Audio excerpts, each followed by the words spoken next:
especially in Europe and the US, believe that at least the organic regulatory frameworks, so the organic regulations, are still not good enough in giving proper incentive to do good organic animal husbandry, and that they should be tightened up.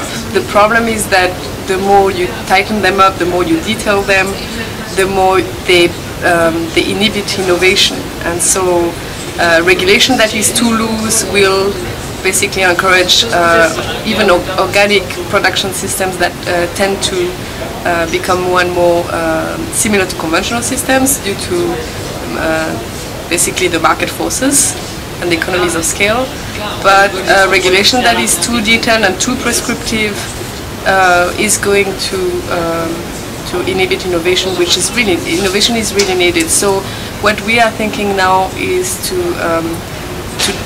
that the further development of regulations is needed, but more towards perhaps outcome-oriented as opposed to prescriptive requirements.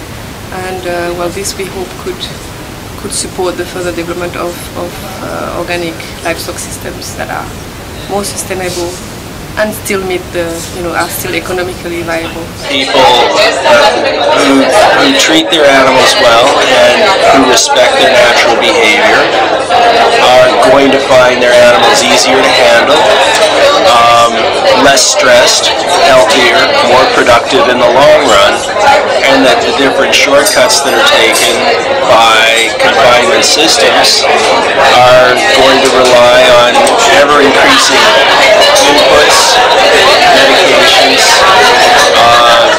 and they're going to become increasingly difficult to manage as they become more complex.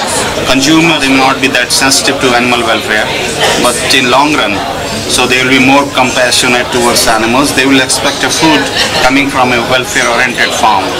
So that may so happen, and it is already happening in the developed countries. People are more conscious, consumers are more conscious about animal welfare, but that will happen in developing countries too. Humane treatment of animals, that we can set up systems where animals can freely express their natural behaviours, in terms that we don't have stress in the systems, that the animals are contented, their well-being, they have good nutrition, how we deal with the pests and diseases that we get in animals. Good nutrition and good conditions is the basic starting point. The main message for me is the importance of reconnecting livestock into organic agricultural systems. I think livestock has been one area that has been very much neglected in organic systems. If you look at a lot of the standards around the world, they don't even have livestock in the scope. So we really need to start focusing on the importance of livestock. We are further developing the IFOAM standard, the livestock section of the IFOAM standard, which hopefully will inspire a lot of standard owners and regulators on how to better, to improve their standards.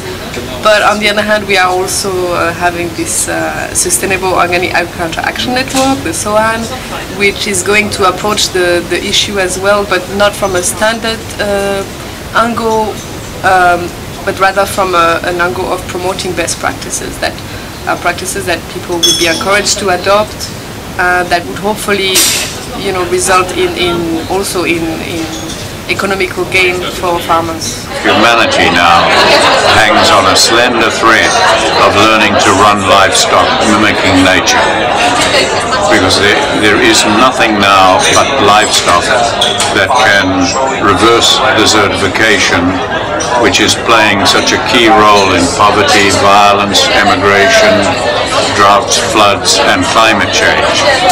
And even if we, as we must do, discover alternative fuels, benign fuels, climate change will continue because of agricultural damage to land, desertification. So there is literally nothing I can think of more serious to sustain civilization than learning to run livestock properly.